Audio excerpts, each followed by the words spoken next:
The king in the north! The king in the north!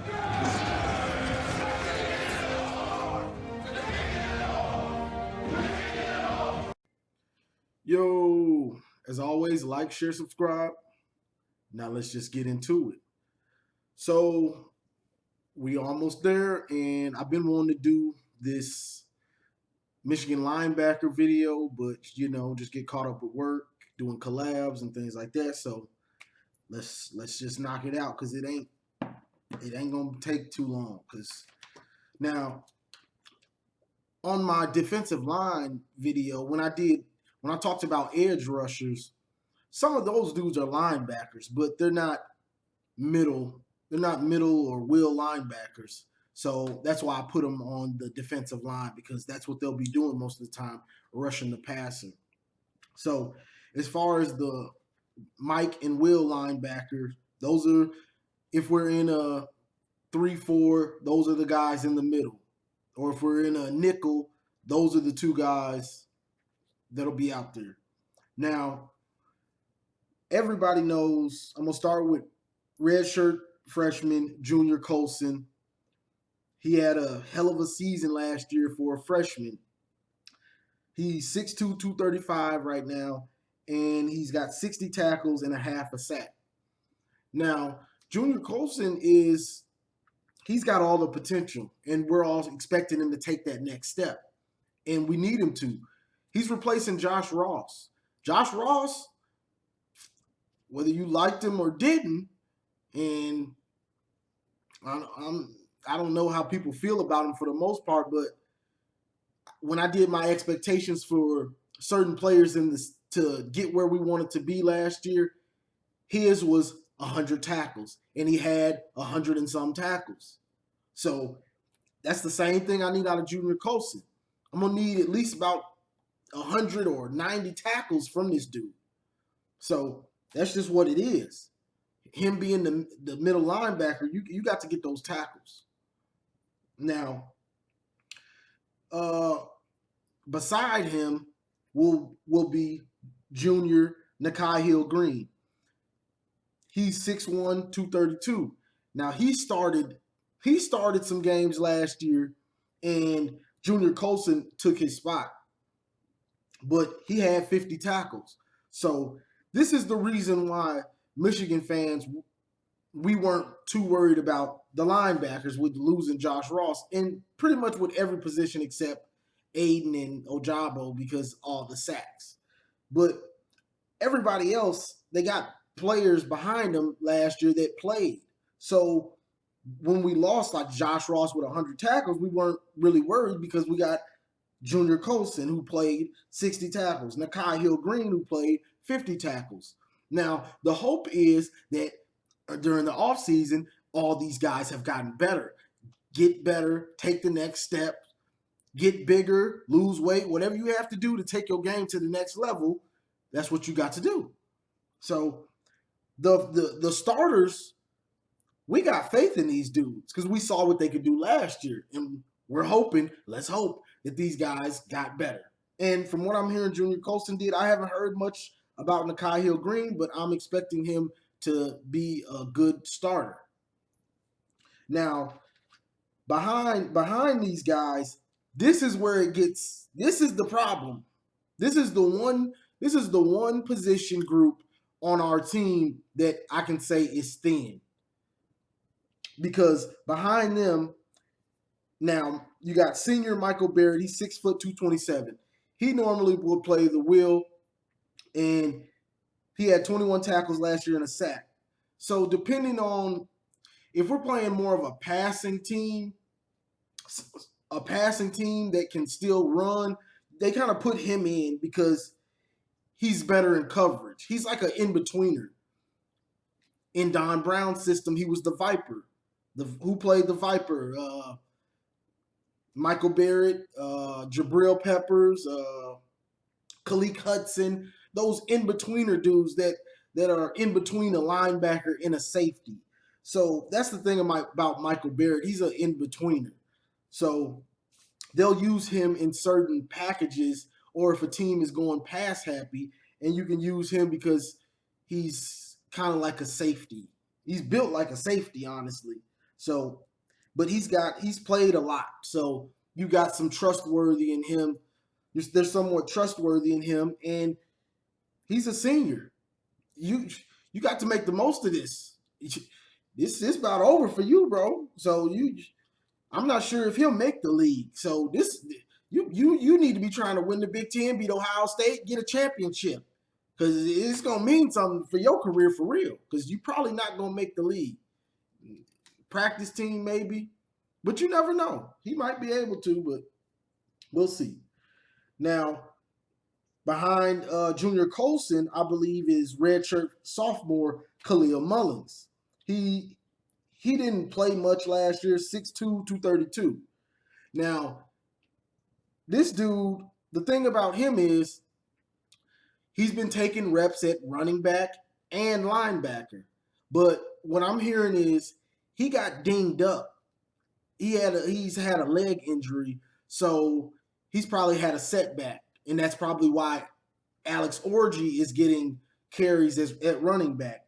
But as far as linebacker, that that just makes us even thinner if he's hurt or injured, because he's still trying to figure out what he's best at.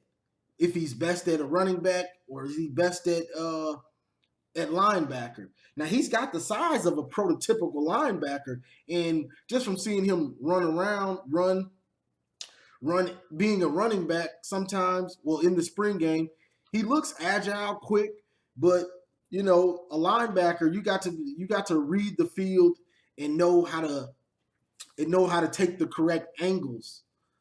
When you're trying to make tackles and things like that, you take a wrong angle and it can be see ya. So that's the problem with our linebacker. It's just the depth. After Junior Colson and Kyle Green, it ain't the same. Now behind him, you got redshirt freshman Jaden Hood. I don't know much about this dude, so I'm not gonna act like I do. He's 6'1", 217. I don't think he's played at all. If he did, it was some real garbage time. Now, we also got senior Joey Velasquez. He's 6', 225. I believe he plays baseball also. But he got in some. He plays special teams. I believe he recovered a fumble against Wisconsin. So he's more of a special team player. None of these guys are behind. After Michael Barrett, none of these guys are proven at all. So at linebacker at least. So Khalil Mullins, Joey Velasquez, Jaden Hood. Then you got redshirt freshman Tyler McLaurin. He's 6'3", 231.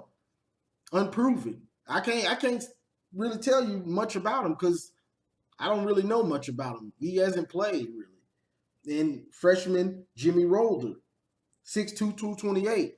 So me just naming those, the big point of this is behind Nakai Hill Green at the wheel, Junior Colson at the mic, middle linebacker, and Michael Barrett. After those three, you just got unproven dudes. And Khalil Mullins, he's trying to figure his way out and trying to see what he's best at, what's the best position to use him at, and he gets a setback because he's injured. So, even if you're starting to get it and then you get injured, it sets you back.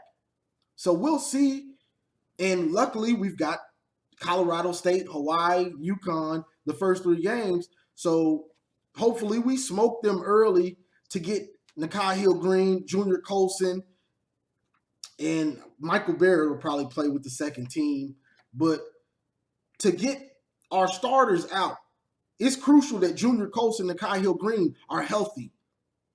So as soon as we get a nice lead, it ain't about, we want to shut a team out and all that. No, you get them starters out the game and you make sure they healthy because it's going to be important, ridiculously important for these two.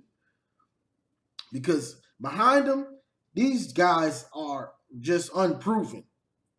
Now, the way our linebackers are is how people think the rest of our defense is. Just unproven. But that's all I got for the linebackers. Nikhil Green should have a good season. Expecting a monster season out of Junior Colson. Need 100 tackles out of you, dog. Unless these two are just beasting and they getting about 80 apiece, I can live with that because that's about what we need. But it's just about them staying healthy because behind them, I trust Michael Barrett, but I don't want him in the middle and things like that. He's not that type of guy. He's too little. And behind him, it's just unproven talent. So that's all. That's all it is to it, honestly. So I also wanted to answer this question somebody asked before I get off of here. Appreciate the comment. Matt Drew, he says, do you see Donovan Edwards overtaking Corum and distinguish himself as our number one running back anytime this season? That I'm not sure of, because Donovan Edwards he's similar to Blake, except he's a better pass catcher.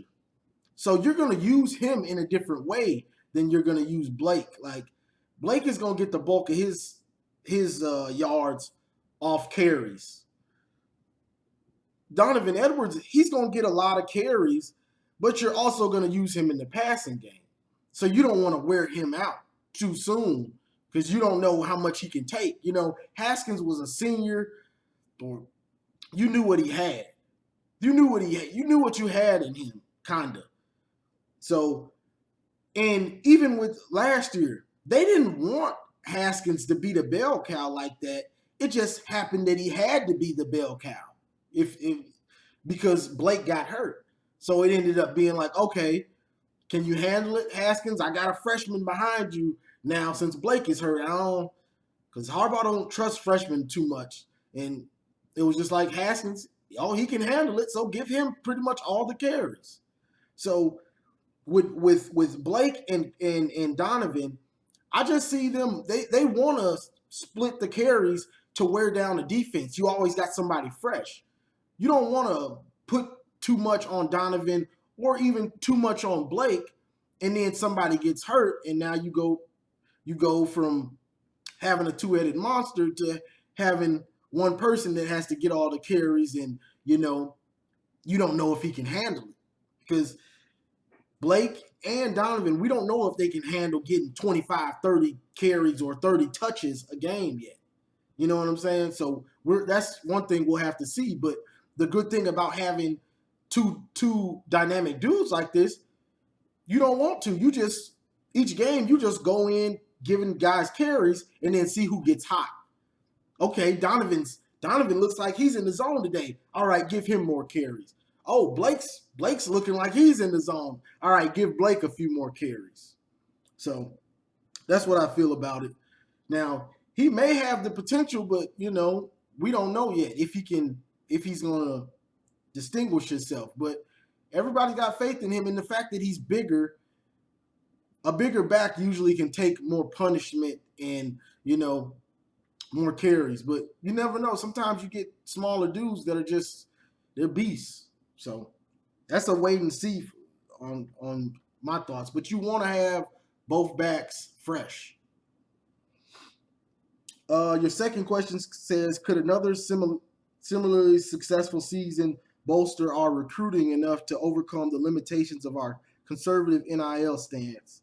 If we open up NIL and maintain this success, could we ever consistently pull in top 5 recruiting classes? Yeah, I believe so. And it's just consistency.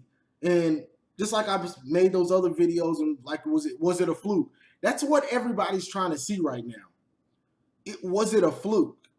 So is Michigan are they going to be consistently winning the Big Ten, beating Ohio State? Was that a fluke, or is this for real? Are they serious now? So if we are consistently doing that, recruits are going to know, because when Michigan is winning, it's up there with anybody. You winning at Michigan, you're going to get the fanfare. whoever's putting up numbers, you're gonna be in the Heisman. You play on you're on TV all the time already, so you're gonna be in big games, and the media just eats it up. So that right there lets you know, recruits see that, like, okay, if I'm at Michigan, then I'm putting up numbers and we're winning. I got a lot of opportunities now with the NIL, and the slow stance. The NIL, we're not where we should be, but it's getting there. It's getting there. And with the way the NIL is, the NCAA just opened it up. When they made the NIL, they just opened it up. There were no rules. They're slowly trying to make rules. They've even sent out letters to the schools on, we need your help finding out violations. Basically, get like, please help us. Like anybody's gonna help them, but that's what's going on. So Michigan just has to keep tweaking the NIL to find out what's the best way to get money for these guys. And because giving guys $10 million that haven't played a snap, it's just not sustainable or smart, honestly. Like, it's just not smart to be handing these dudes fresh out of high school money like that. He hasn't done anything to deserve it. In college, at least. So, like OSU with Quinn Ewers, what they gave him, $1 million and something, and then he left. So that's the thing. You don't want to be giving these guys millions and then they come out and don't start right away, or they're homesick and then they're like, "Oh, I'm going back to California. I miss the California sun. I don't like Michigan. I miss my family." So you can't just be handing these dudes this type of money, because they're not. There's no consequence. So they can just get a bag and then stay for a year, not even play, and then just leave. I'm out of here. Now, I've said this before. If we were to get somebody just that's a beast and can be an instant impact, I wouldn't have minded us throwing some money like that. But Michigan doesn't operate like that. They're gonna try to do it the right way. They don't want to get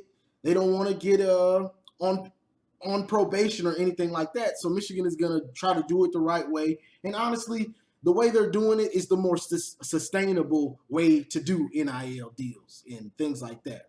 So that's what it is. And if Michigan is winning, like really winning, and this is talking about consistently getting to the playoff and things like that, yeah, they can have some top 5 recruiting classes. I wouldn't say it'd be top 5 every time, because you're dealing with teams that have been winning consistently for a long time, in Bama, in OSU, Clemson.